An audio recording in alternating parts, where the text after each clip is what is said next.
Okay. So number 22, St. Francis of Assisi. Born in 1181 in Assisi. 1202, held captive for a year in Perugia. 1205, this is where the fun stuff happens. Francis has a dream where he saw a vast hall hung with armor, all marked with a cross. These, said a voice, are for you and your soldiers. That's pretty cool, isn't it? 1206, gives up his family wealth and embraces a life of poverty and service to the poor. So he came from a fairly wealthy family. He could have lived the life of a gentleman farmer if he'd wanted to. Instead, he gave it all up so that he could lead the life of a wandering religious. 1210, he starts a religious order called the Friars Minor, eventually called the Franciscans, which is officially sanctioned by the Pope. And I think it's on the next slide, but I'll mention it here. The Pope wasn't completely sure he believed this guy. I mean, he didn't know who this guy was, and suddenly this guy wants to start a religious order. So the Pope, according to legend anyway, told him to roll around in a pigsty. And so Francis rolled around in the pigsty because the Pope told him to, and because of that the Pope felt he had enough humility to be given the charter. Let's see, 1211, the Benedictines of Monte Subasio denote a small chapel near Assisi to be the headquarters of the Franciscans. Next to this chapel, the first Franciscan convent is built. So he's not only from Assisi, his first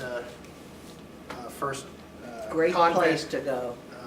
Monastery is built. Wonderful place to go. Is it? It's lovely. It's just neat. 1212, Clare of Assisi becomes an early follower of Francis. She too was famous because she starts the Poor Clares. And just as the Franciscans still exist today, the Poor Clares still exist today also. In the spirited debate that we had last night, this was one of several names that was thrown at me as should have been on the list instead of poor Teresa of Avila. 1217, the first general chapter, the Friars Minor, is held. And I always kind of get a kick out of this because the Franciscan movement was a movement of mendicant monks or friars. That means his original vision is we don't need monasteries, we don't need convents, we should just wander around the countryside giving sermons and leave it to the Lord to support us. People would take us in for a night or feed us or whatever. And so here, only less than in 10 years? Yes, 7 years after the order is founded, they already have a big enough bureaucracy that they have to have a general chapter meeting. I just thought that was kind of cool. 1216, present at the death of Pope Innocent III.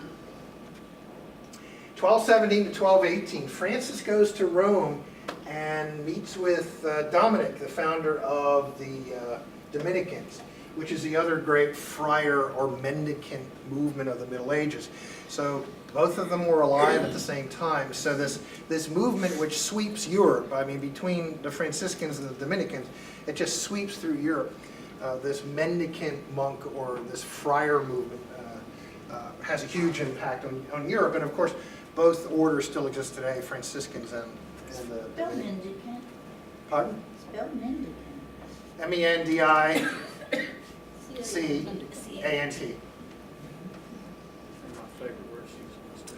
1219, Francis travels, this is one of my personal high points for me. So Francis travels to Egypt to preach to the Christian Crusaders at the siege of Damietta, which is during the Fifth Crusade. And then he decides, we can end all this if I can just convince the Caliph to become a Christian. So,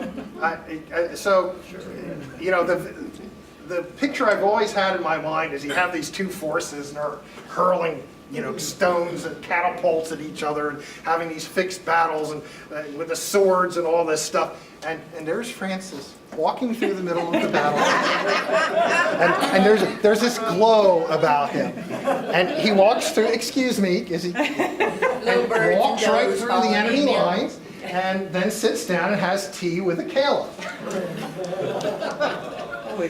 I think that's one of the great moments of the Middle Age. I guess it didn't work though. I guess it didn't work. It didn't work, but there was a very long-lasting impact from that, which we'll get to in another slide.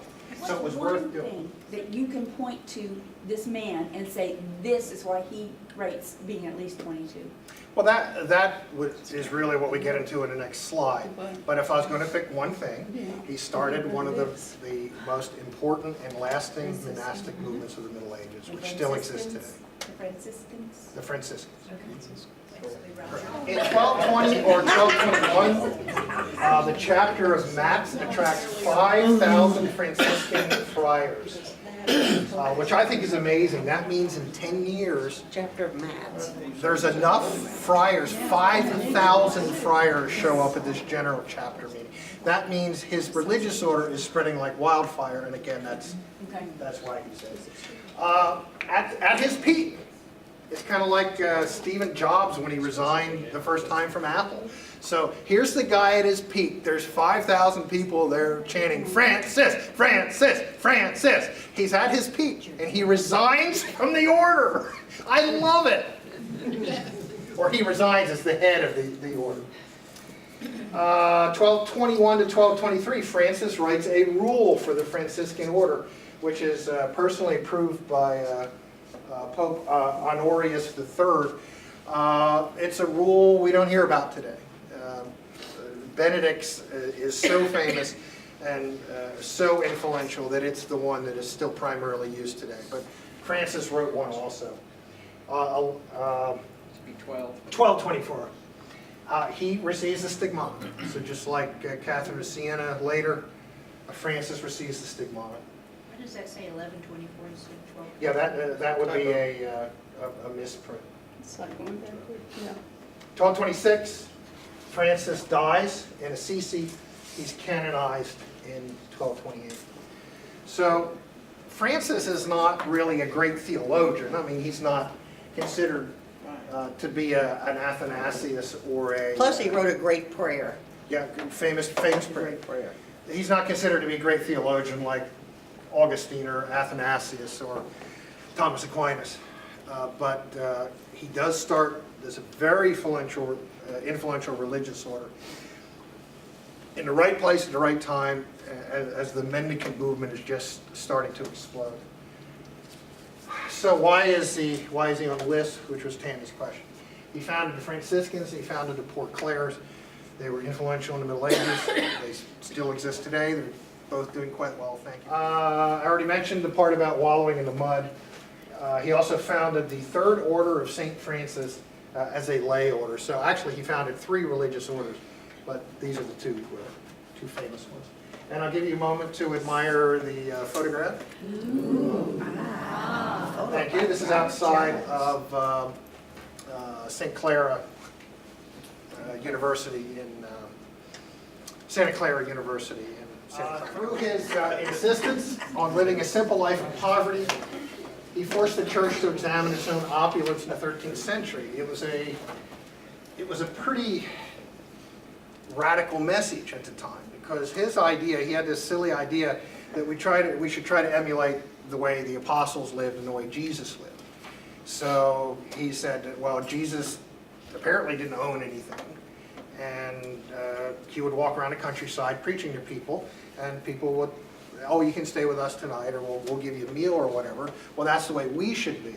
And so he did somewhat speaking out against the opulence of the Vatican. Because of his discussion with the Sultan in Egypt during the 5th Crusade, after the Crusaders were finally driven out of the Holy Lands in 1291, only one Christian religious order was allowed to remain in the Holy Lands, the Franciscans. And it was because of that conversation that Francis had with the caliph. So you never know what impact you're going to have. Something which looks foolhardy at the time, you know, walking through the battlefield, ends up, they're allowed to stay in the Holy Lands and everybody else is killed.